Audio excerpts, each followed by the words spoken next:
사무엘하 19장 11절로 15절입니다. 듣겠습니다. 다윗 왕이 사독과 아비아달 두 대사장에 기별하여 가로되 너희는 유다 장로들에게 고하여 이르기를 왕의 말씀이 온 이스라엘이 왕을 궁으로 도로 모셔오자 하는 말이 왕께 들렸거늘 너희는 어찌하여 궁으로 모시는 일에 나중이 되느냐.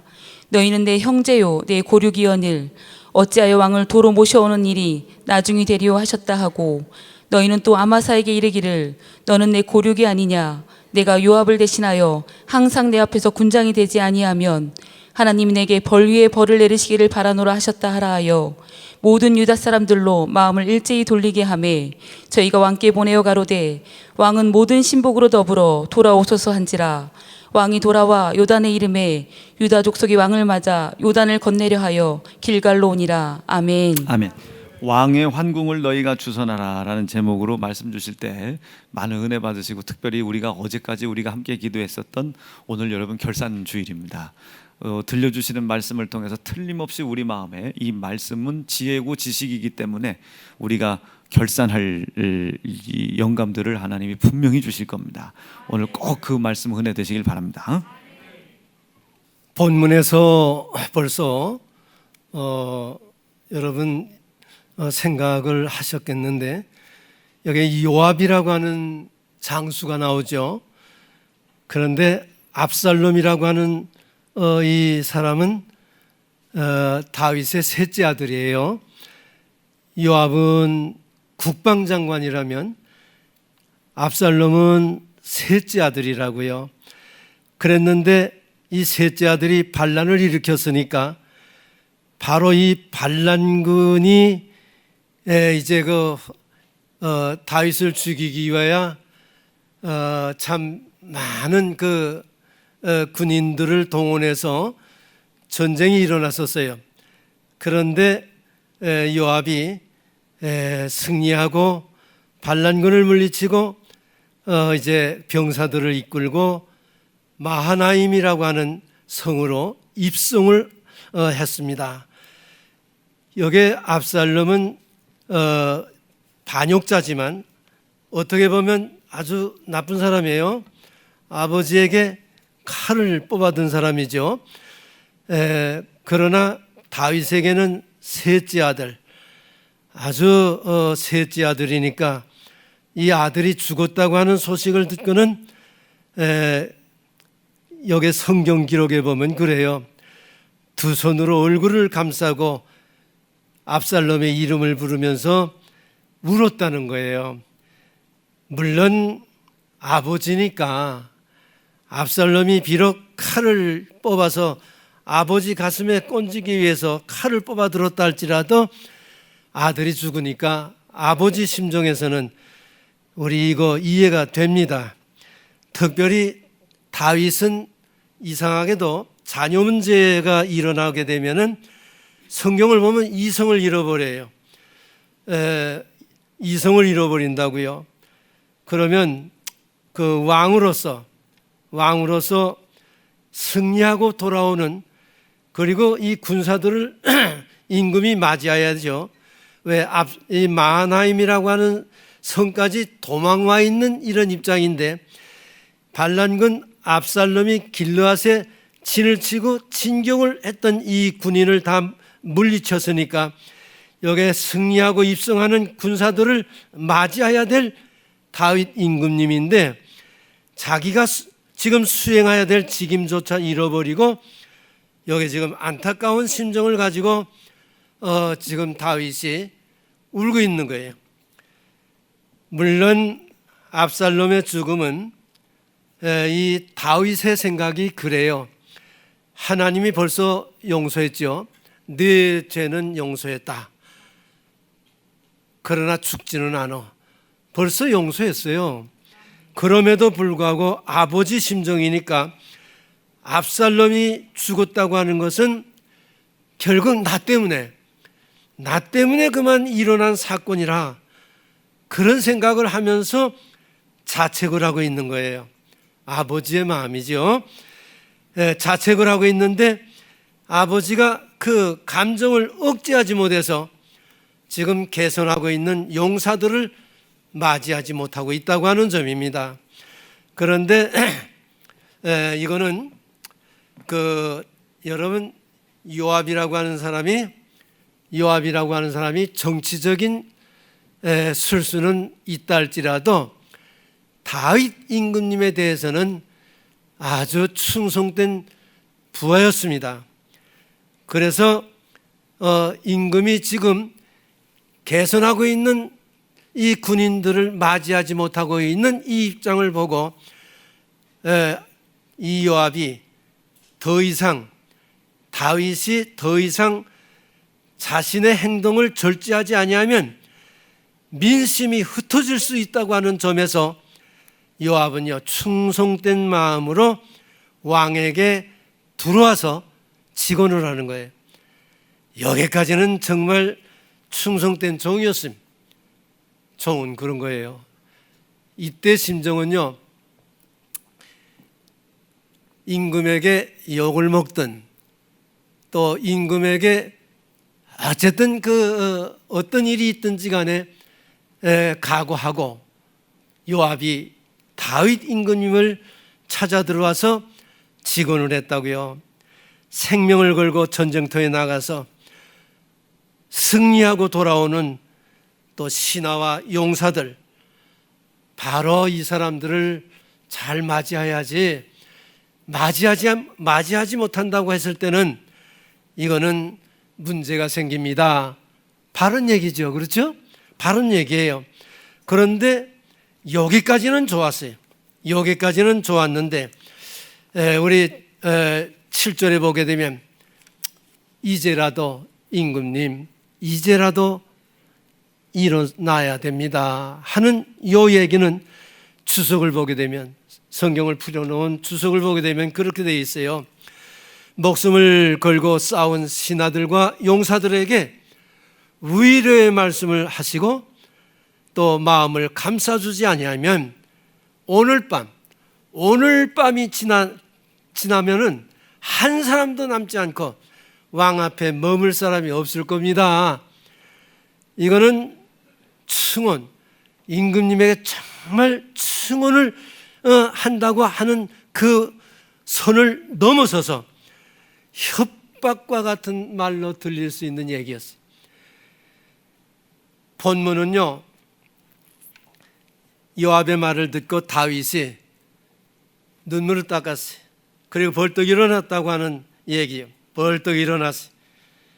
한데 왕이, 다윗 임금이 승리를 하고 이제 환궁해야 될 이런 앞으로 계획이 이제 세워져야 될 텐데, 이런 여건을 맞이하고 있는 이런 입장에서도요, 여기 보면 다윗이 눈을 닦고 벌떡 일어나서 지금 개선하는 용사들을 위로하기 위해서 나서고 있다고 하는 얘기는 요압의 말에 자극을 받고 왕이 직무에 임했다고 하는 이와 같은 해설이 맞는 해설 같아요.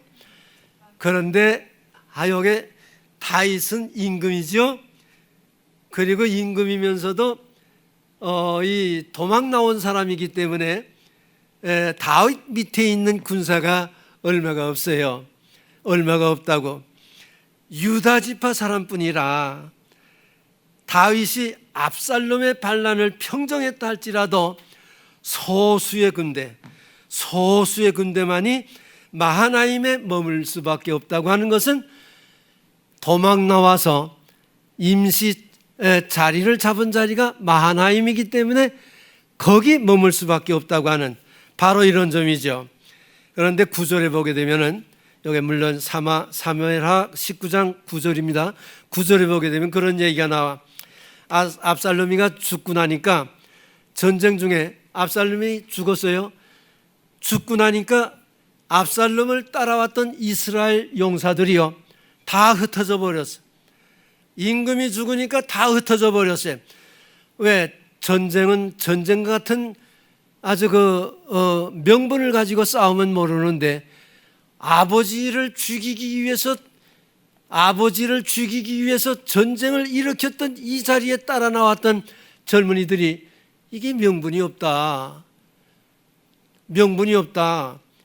다윗 임금이야말로 우리를 원수의 손에서 구원한 그와 같은 용사 아니냐. 그런 임금 아니냐.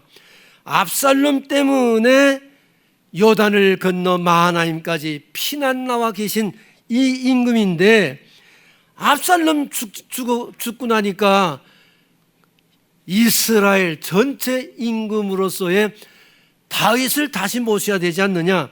이게 그때 일어난 여론이었어요. 압살롬이 죽고 나니까 이제 다윗을 임금님으로 다시 모셔서 모셔 들어가야 이게 다른 게 아니냐. 이게 그때 백성들의 여론이 슬슬 이렇게 일기 시작했다고요. 그러나 여론일 뿐이지 효과적인 결론을 이끌어내지 못했다고요. 그런데 다윗이 마하나임에서 이 소식을 들은 거예요.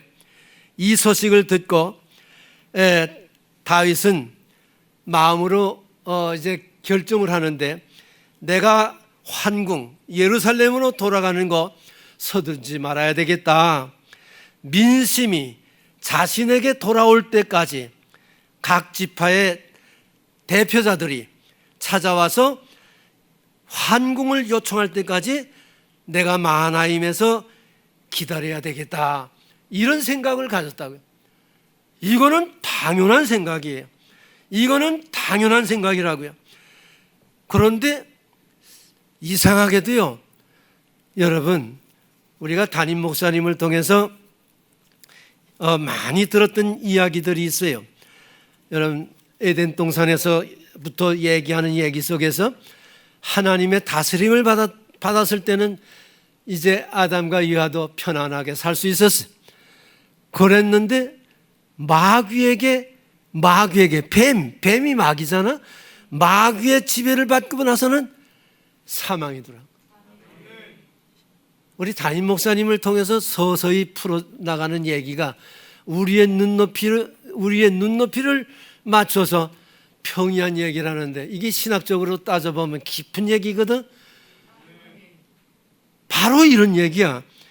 여기요, 참 이상한 일이 일어나서 다윗이 마음이 안정되는가 했더니 11절에 보니까 11절에 제가 절수만 얘기하지만 19장을 얘기하는 거예요. 19장 11절에 보니까 마음이 변해버렸어. 했다 하는 거예요. 정신이 들어왔다 나갔다 하는 거예요. 나는 여기서 안타까운 심정을 가지는데 여러분, 예루살렘의 제사장, 지금 예루살렘의 제사장이 두 사람이 있죠. 사독과 아비아달이 있습니다. 그러면 제반 모든 문제는요, 제사장과 장로들에게 의논을 해서 결정을 해야 돼요. 그러면 사독과 아비아달에게 하나님께 신탁을 부탁을 해서 하나님이 응답을 주시는 대로 움직여야 이게 당연한 거예요. 이게 믿는 사람의 얘기. 그랬는데 다윗은요, 전혀 엉뚱하게요. 여기서 봐, 원수되었던 이스라엘 백성들까지도 여기에 나를 궁으로 환궁시키자고 의논을 하고 있는데, 유다 지파 이놈들아, 지금 엉뚱한 소리를 하는 거야. 지금 여기 지금 여러분, 너희는 내 형제요 내 권력이다. 어찌해서 왕을 궁으로 다시 모시는 일에 관심을 가지지 않느냐 이놈아. 짜증을 내고 야단을 치는 거예요. 지금 다윗 임금님이 이상해요. 너무 이상한 거예요. 다윗 왕이 지금 피난을 가서 지금 살고 있지만서도 그 자리에서 빨리 모셔오기를 기다렸는데 다른 지파에서는요 시큰둥하는 거예요. 그만 저 얘기만 하다 끝나버리고 말았어요. 그러니까 다윗 마음에는요 너무 초조한 거예요. 너무 초조한 거예요. 이거 초조하다고 하는 얘기하고 이 얘기가 좋은 거 아니에요. 이게 좋은 거 아니에요. 이제 봐요. 유다 지파로 하여금 주도적으로 다른 놈들이야 하든 말든 너희들은 이놈아 내 형제고 내 골육이 아니야. 내가 여기서 고생하는데 말이야 빨리 나를 모셔가야지. 이게 무슨 짓들이냐. 이렇게 화를 부렸어요. 저는요 하나님의 일은 하나님의 뜻대로 해야만이 승리하는 거예요. 여기에 인간적인 생각이 개입되면요 완전히 좌절되는 거예요. 여기에 다윗이 이렇게 엉뚱하게 지금 저 신경질을 부리는 것은 전혀 하나님께 기도도 안 하고 하나님께 신탁을 통해서 하나님의 조치대로 따르지 않고 자신의 의지대로 움직였다고 하는 이런 결론이 나오는 거예요. 우리가 사무엘하 7장 7절에서 16절이 이게 하나님이 다윗과 언약을 맺은 내용이거든. 이 언약을 맺은 내용 속에 봐도요 뭐이 들어가 있냐 할 것 같으면 네가 어디로 가든지 내가 너와 함께 있어. 어디로 가든지 내가 너와 함께 있을 거야. 원수가 어쩌고 저쩌고 해도 내가 지켜주고 내가 보살펴 줄 거야. 약속이었어요. 그것뿐만이 아니에요. 네 위가 영원할 것이고 네게서 난 사람으로 하여금 성전이 지어질 것이고 너무 귀한 약속을 해주셨는데 이걸 잊어버렸어. 노인 양반이 그만 너무 큰일을 당하다 보니까 이걸 잊어버렸어요. 이 말씀을 잊어버렸어요. 그래서 나는 바울 신학을 할 수 없이 또 얘기해야죠. 뭐 아는 척 해야지. 바울 신학에서 내가 톰 페이퍼를 썼던 기억이 있어요. 대학교에서는 저 가정으로 보내는 그 숙제들이 있죠. 그 숙제 가운데서 예수 아내라고 하는 예수와 함께 한다고 하는 이 제목을 가지고 톰 페이퍼를 썼던 일이 있어. 그게 생각이 나는 거예요. 여러분 요한복음 15장에 우리 담임 목사님 계속 설교 가운데 얘기 나오잖아. 예수와 함께 한다고 하는 예수 안에 거한다고 하는 것은 예수를 하나님의 아들 나를 구원해 주시러 오신 메시아 되심을 인격적으로 영접을 해서 생명에 이르게 하며 열매가 열리도록 하는 이와 같은 사람이 되도록 된다는 거야. 무능력한 자가 능력의 사람으로 변화되어 성도가 마땅히 구원받은 성도가 마땅히 하나님과 함께 사는 이 백성은 마땅히 거해야 될 자리가 바로 그 자리라는 거예요. 모세좀 봐. 40년 동안 왕궁에서요 정말 호화찬란한 학문을 다 배웠잖아. 학문으로 해결되는 거 아니에요. 학문을 40년 동안 배워서도요 자기 성깔에 못 이겨서 아니 현장 속에 갔다가 사람을 때려 죽이잖아. 살인을 하잖아. 이 출애굽기 2장 요거 12절 이하의 말씀이 그렇게 나오는 거예요. 백성을 위해서 한다는 짓거리가요 백성에게 피해를 주고 말았어요. 인간적인 너무나도 인간적인 생각으로 하는 거는요 잘 될 수도 있겠지만 거의가 다 안 되는 거예요. 거의가 다 안 되는 거예요. 나는 우리 세연을 정말 마지막 때 하나님께서 귀하게 뽑아 세운 재단이 아닌가 생각합니다. 여러분 1년 8개월 동안 거의 저는 2년 되오잖아. 참 그 어려운 중에서도 그저 하나님과 대면 예배를 통해서 하나님과 나와의 이거는 신앙적인 관계이기 때문에 방송을 통해서 아무리 예배 드려도 그거 되겠어. 그러나 여러분은 그대로 그대로 지금까지 오시지 않았어. 이거 보통 일은 아니잖아요. 너무 감사한 거예요. 여기에 하나님의 귀하신 섭리와 뜻이 있으리라 생각합니다. 바울 좀 봐. 우리가 바울을, 정말 위대한 사람이 바울 아닌가?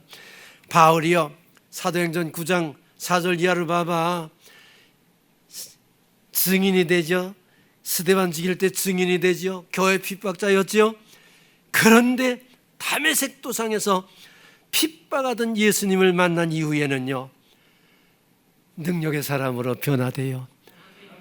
로마 옥중에서요, 그대로 목이 잘려 순교를 당하기까지 예수를 증거하다가 그렇게 돌아가시더라고. 이런 거 보니까요, 예수님과 함께 한다고 하는 것이 보통 일이 아니에요. 왜 우리가 예수님과 함께 해야 되냐? 예수님과 끊을 수 없는 영적인 사람이기 때문에 그런 거예요.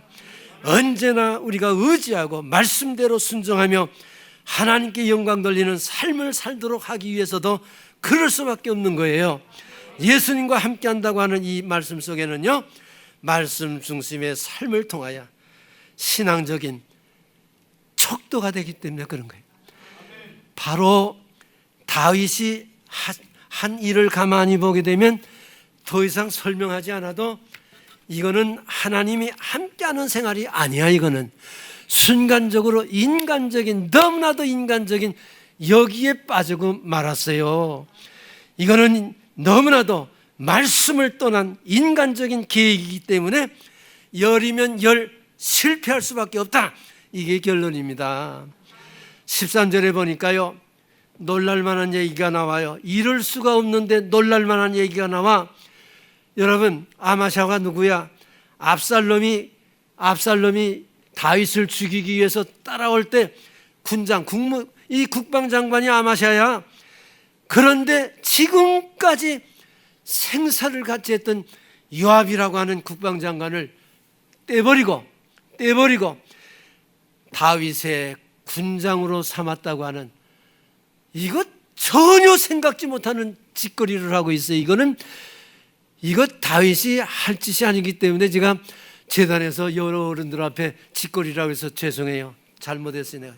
내가. 이거 잘못됐죠? 생명을 걸고 지금, 아니 반란군을 진압하고 돌아온 국방장관을 떼버리고 거기서 이 압살롬을 도왔던 아마샤를요, 국방장관을 삼는 거예요. 이거 왜 그런지 아세요? 참 기가 막힌 얘기가 나와요. 나는 이 얘기를 보면서 그런 생각을 가지는 거예요. 아마샤가 이제 영향력이 많은 거는 다윗의 누이 아비가일의 아들이잖아요. 특별히 아비가일이 참 현숙한 여인이에요. 유다 지파에서는요, 존경하는 여인이야. 여파가 많아. 영향력이 많아. 그러니까 유다 지파에 영향력이 있다고. 아니, 아무리 영향력이 많다고 말이야, 압살롬의 군장을 했던 사람을 자기 군장으로 다윗 자기 옆에 국방장관을 세우고 요압을 떼버린다고 하는 얘기는, 이거 이치도 맞지 않는 얘기잖아요. 이건 있을 수도 없는 얘기예요. 그런데 성경을 쉽게 풀어놓은 주석을 보게 되면 다른 이유가 하나가 있어. 요압을 견제하기 위해서였다고 그럽니다. 아니, 견제하기 위해서 그렇다면 전란에 그러면 되겠어? 상식을 벗어나는 일은 하면 안 돼요. 아무리 좋은 일도 상식을 벗어나면 안 된다고. 이건 상식을 벗어난 거예요. 이거 요압을 견제하기 위해서 그랬다는 거예요. 그렇다면 솔직히 요압이 누구예요? 다윗의 이복노이 수라의 아들 아니야. 다 관계가 있는데 뭘 떼고 지가 할 사이가 있어. 참나 조금 긴장하고 급하고 뭐 이런 생각을 가지니까 마음을 정돈하지 못하니까, 신앙적인 자세를 이제 가지지 못하니까 그만 다윗이 이런 실수를 범했다고요. 다윗의 군장으로 있으면서 요압이, 여러분, 나쁜 일도 있어요, 몇 가지. 그러나 요압이 다윗 왕조에 설립하는 데 있어서 너무나도 많은 공을 세운 사람이에요. 그러면 인격적으로 자기 밑에서 수고했던 사람을 비참하게 그렇게 하면 안 되잖아요. 다윗이 너무나 실수했어요. 아마샤는 반란군을 지휘했던 사람에게 국방장관을 삼는다고 하는 얘기는 이건 있을 수도 없는 이런 일이었어요. 그리고 그렇게 되니까 요압이요, 이건 실수하는 거예요. 요압이 아마샤를 가만 놔둘 수가 없죠. 따지고 보면요, 이게 다 자기네 형제들이에요. 다 이게. 아니, 요압이 속상하니까 아마샤를 죽여버렸어요. 아마샤를 죽이니까 유다 지파의 화합은 고사하고 더 큰 분란만 일어난 거예요. 그래서 신앙적인 것은요, 신앙적으로 해야지 신앙적인 것을 인간적으로 판단하고 행하는 것은 더 큰 화만을 불러왔다. 이게 결론이에요. 우리 교회 일도 마찬가지예요. 오늘 이런 점들을 그런 점이 있구나 하고 좋은 교훈 되시기를 바랍니다. 다윗의 이런 행위는 인간적인 이 생각에서 벗어나지 못한 너무나도 비신앙적인 처사였습니다. 결국 이 처사는요, 망하는 건 다윗이 그만 망하는 거예요. 제가 표현하는 이 망한다고 하는 얘기는 다윗이 환궁하기 위해서 또 화합을 위해서 특히 이스라엘 북쪽 지파들과 더불어 또 화합하기 위해서 이렇게 인간적인 방법을 쓴다고 하는 자기의 그 머리, 자기의 그 아주 수단, 이게 하나님 앞에 통하지 않았습니다. 하나님 앞에 이런 짓은요, 망하는 짓이 바로 그런 점에서 망한다는 얘기였습니다. 왜요? 하나님은요, 이런 망할 짓을 해서도 다윗을 보호하시고 사랑하는 장면이 이 뒤에 나와다지. 그거 보면요, 하나님은요 정말 절대자시며 우리가 믿고 우지하고 따라야 될 그런 분이셔요. 내가 잘못해도요, 내가 잘못한 거지 하나님이 잘못한 거 아니거든. 다윗이 이런 짓을 해서도 우리 담임 목사가 했던 얘기가 기억이 나요. 창세기를 걸어놓고 여기 쭉 대막대기처럼 걸어놨는데 알파와 오메가예요. 처음도 마지막도 아시는 하나님 앞에 우리 인간은요, 하나의 점이거든. 점을 가지고요, 그걸 하나님이 다 보고 계시는 앞에서 내가 별 짓을 다 하니까 하나님이 웃으시다, 울다가 웃으시다. 노래 같으네. 그 노래 나오잖아, 유행가에. 그런데 울다가 웃으시다가 놀다가 웃으시다. 하나님이 그러신 거야 지금. 이게 내가 그런 잘망스러운 짓을 하고 있는 거예요. 다윗이 지금 잘망스러운 짓을 하고 있는 거예요. 아니, 하나님이 약속했잖아. 언제 어디서든지 지켜주시고 보살펴주시고 왕위가 말이야 영원히 지켜준다는데도 왜 이런 자발머리 없는 짓을 하는 거예요? 이게 하나님이 지금 보시고 얼마나 가슴 아팠을 거예요. 너무 가슴 아팠을 거예요. 전국에 있는 어떤 집사님이 우리 담임 목사의 그 설교를 들어요. 2시간 동안 들으면서 저 보고가 울다가 웃다가 그 집사님이 저 이유봉 담임 목사님의 설교를 들으면서 울다가 웃다가 그러면서 아멘 하고 끝났다는 거예요. 그래서 그 얘기가 생각이 나는 거예요. 여러분, 하나님은요 알파와 오메가 되시기 때문에 우리는 점이거든. 다 알고 계신 그분 앞에서 속일 거에 뭐 있어. 전폭적으로 맡기시기를 축원합니다. 여기 좀 봐. 14절에 보면요, 장로들을 동원해서 억지로요 유다 지파 사람들의 마음을 돌리게 했어. 유다 지파 사람들의 마음을 지금 돌리게 했어. 왜요? 지금 삐뚤어진 건 누구가 잘못했죠? 다윗이 잘못된 거야. 요압을 그렇게 할 수가 어디 있어. 아마샤가 어떻게 국방장관이 되냐고. 이게 그거 아무나 갖다 놓는 거 아니에요. 다윗이 잘못을 했어요. 그래서 이거를 바로잡기 위해서 지금 또 그만큼 고생하는 거지. 고생하는 거예요. 장로들을 동원한 거야.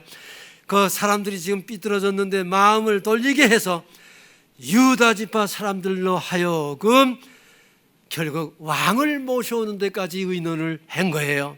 그래서 장로들이 그 사람들에게 너희가 가서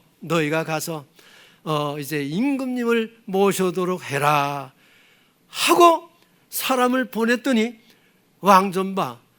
채통도 없어. 왕은요 그런 것 같아요. 지금 저 사람들이 가서 임금님 가십시다 했다고 해서 임금이 그래 하고 따라 나서는 놈의 임금님이 어디 있어. 세상에 얼마나 급하면 이러겠어요. 냉큼 따라 나섰다는 거야. 15절에 봐. 왕이요 요단강면까지 왔어요. 그러면 마하나임에서 요단강까지 왔다고 그러면은 많이도 왔네. 냉큼 따라왔다는 게 아니 그러면 임금이 이러면 안 되잖아요. 지금 나갈 때도 하나님 앞에 기도를 드렸고 그러면 편안히 전쟁에 승리했으면 돌아올 때도 하나님께 기도를 드리고 돌아와야 될 사람이 냉큼 따라왔다는 거야. 인간적인 방법은요 좋은 것 같아도 열이면 열 실패할 줄로 믿습니다. 그렇기 때문에 우리는요 처음도 마지막을 다 보고 계신 하나님 앞에요 솔직하게 나 그래요. 나 또 이렇게 잘못했어요. 나 왜 그런지 모르겠어요. 할 때 하나님이 그렇지 아이고 그렇지 하고 보살펴 주시는 거지. 아 이거 지금 다윗이 왜 자꾸 일어나 모르겠어. 나 이거 야단났네. 이 얘기가 이거 더 내려가면 더 망신스러운 얘기가 나와요. 제사장이 동원된 것도 아닙니다 이거. 그런데 여기 지금 봐. 제사장이 동원된 것도 아닌데 왕이 환궁을 이제 주저하고 있던 이 백성들을 사축해서 유다 지파 단독으로 왕을 예루살렘으로 모셔오도록 이렇게 지금 짜놓은 이 각본에 왕이 지금 여기에 빠져들고 말았어요. 왕이 유다 지파만 다스리는 게 아니잖아. 12지파 아니야. 그러면 12지파에서 어른들이 그때 장로님들이죠. 어른들이 동원돼서 제사장이 동원돼야 되죠. 제사장 동원 안 되면 안 돼요. 장로님들이 제사장을 모시고 가서 이렇게 돼야지 말이야. 아니 이럴 수가 어디 있어요. 가십시다 한다고 지금 냉큼 요단강까지 지금 따라왔다고 지금. 그러니까 엉뚱한 일거리만 일어나는 거예요. 지금 요단강까지 딱 왔더니 여러분 시므이라고 하는 사람 기억하시죠? 시바라고 하는 사람 기억하시죠? 이게 사울 왕의 사람들이자. 시므이 이게 늙은이 아니에요? 임금이 다윗 임금이 도망갈 때 바후림 지역까지 지나갈 때 돌을 던지고 저주했던 사람 아니야? 사무엘하 16장 5절 이하 14절에 보면 돌을 던지며 멸시하고 저주했던 사람이 바로 이 시므이라고 하는 노인. 그러면 다윗이 압살롬의 이 반란군을 정복했으니까 예루살렘으로 환궁한다고 하는 소식을 들으니까 그러면 환궁하면 어떻게 될까? 첫 번째로 목이 떨어지겠죠. 그거 면하기 위해서요 지금 다윗 임금님 앞에 찾아온 겁니다. 성경을 보게 되면 찾아와서 하는 얘기가 20절에 내가 잘못한 것, 내가 임금에게 상처를 준 거 알기 때문에 내가 찾아왔는데요 요셉의 온 족속 중에서 내가 먼저 왔습니다. 용서를 빕니다. 한데 진정한 용서를 비는 건 아닌 것 같아요. 그렇죠? 좀 이 말 속에는 뭔가 있는 것 같아요. 그래요? 요셉의 족속이라고 하는 얘기 여러분 아시죠? 요셉은 공로가 있는 사람이기 때문에 아버지로부터 므낫세와 에이브라함 두 아들이 지파로 승격한 거야. 얼마나 축복을 받았어. 요셉의 족속 중에서 하는 얘기는 지금 시므이가요, 다윗 앞에 지금 은연중에 지금 끝발을 나타내고 있는 거야. 지금 이건 이 나쁜 놈이야 이거. 알고 보면 므낫세 지파, 에이브라임 지파를 가리키는 것은 틀림없지만 유다 지파를 제외한 북쪽에 위치한 여섯 지파 정도 그 사람들을 통칭해서 얘기하는 것이 요셉의 온 족속, 이렇게도 사용했어요. 여기 사용한 단어가 그런 얘기예요. 그러니까 이 북쪽 지파 여러 지파를 지칭해서 얘기하는 얘기죠. 다윗 옆에는요, 아비새라고 하는 장수가 있죠. 호위대장이에요. 가만히 얘기를 듣다 보니까 이 싸가지가 없어, 임금님 앞에. 그러니까 칼을 뽑아서, 임금님 저거 보니까 싸가지가 없으니까 당장 목을 칩시다.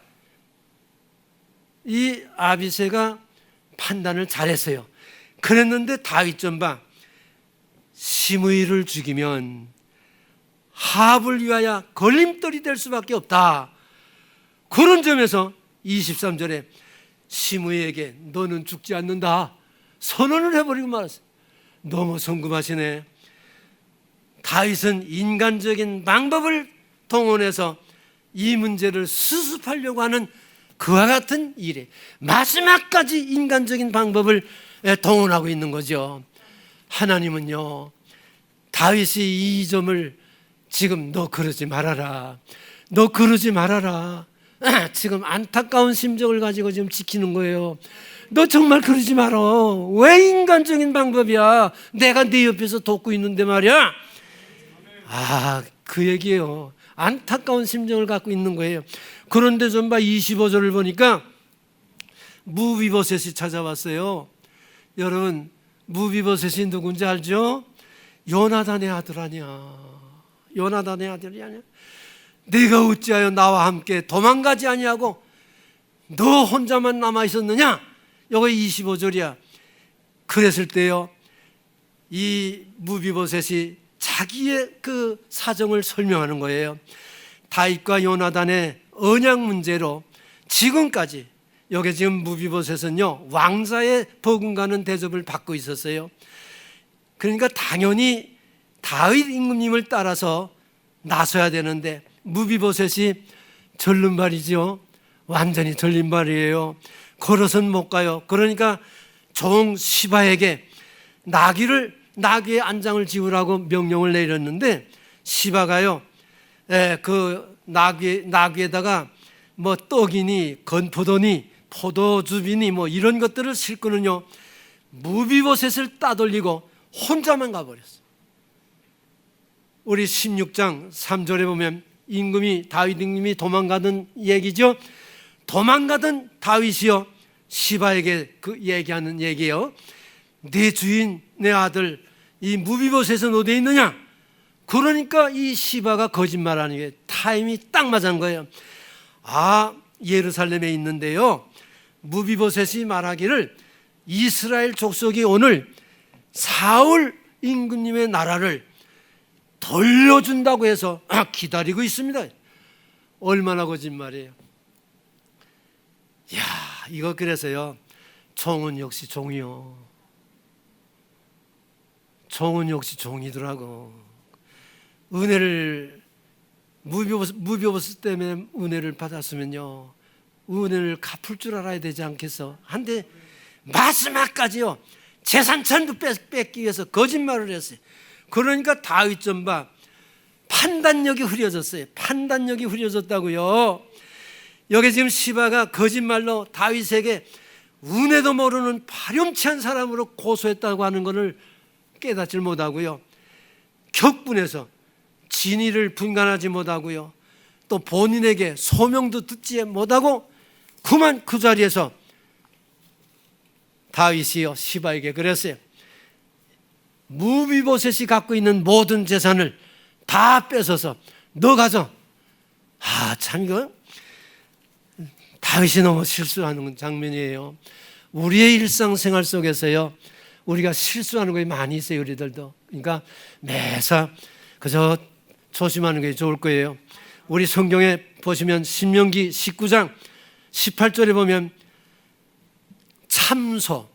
참소하는 행위는요, 그 자리에서 처벌을 해야 돼. 그러면 그 자리에서 다윗이 처벌을 해야 돼. 그런데도 다윗은요, 용서했다고. 용서했어요.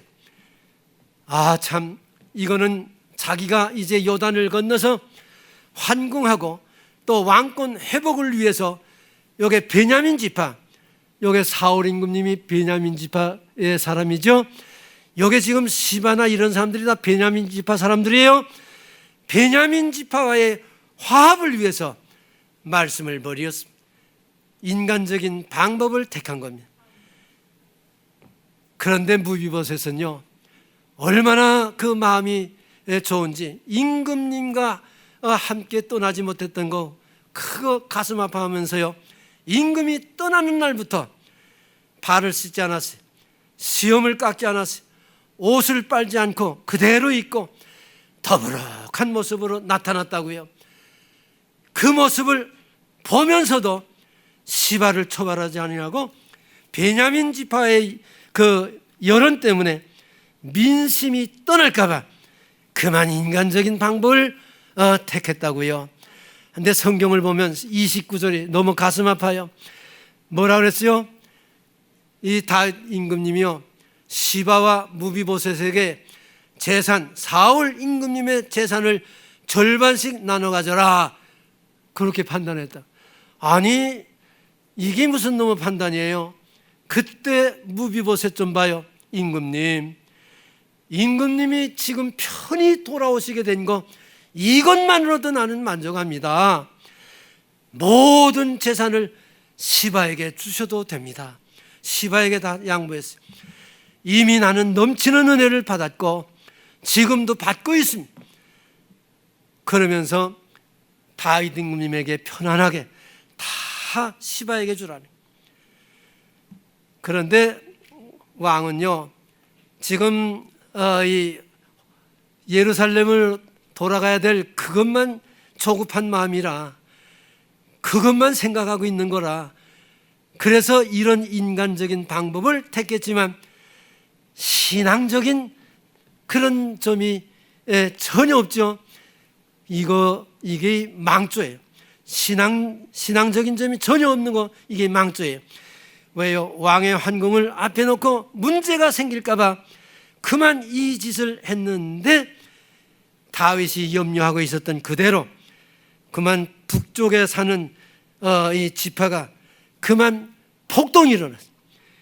유다 지파 간에 아주 노골적으로 붙어버렸어요. 그래서 이 폭동으로 말미암아 다윗 왕의 환궁은 물 건너갔고요. 그리고 이 환궁 문제로 엮여가지고 베냐민 사람 그 문제들이 악화되면서 세바라고 하는 사람이 난을 일으켰어요. 어쩔 수 없이 또 다윗이 도망가야 되는 이런 불상사가 일어나고 말았어요. 환궁을 앞에 놓고 왜 이 꼴이 되었을까?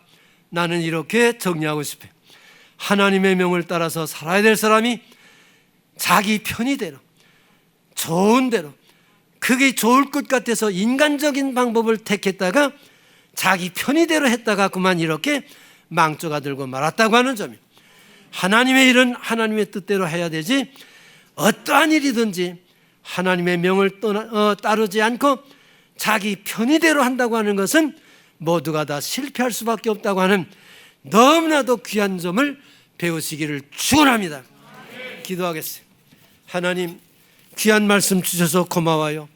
이 말씀을 붙잡고 우리가 신앙 안에서 살아갈 수 있도록 복나려 주시옵소서. 예수님의 이름으로 기도드렸습니다. 아멘.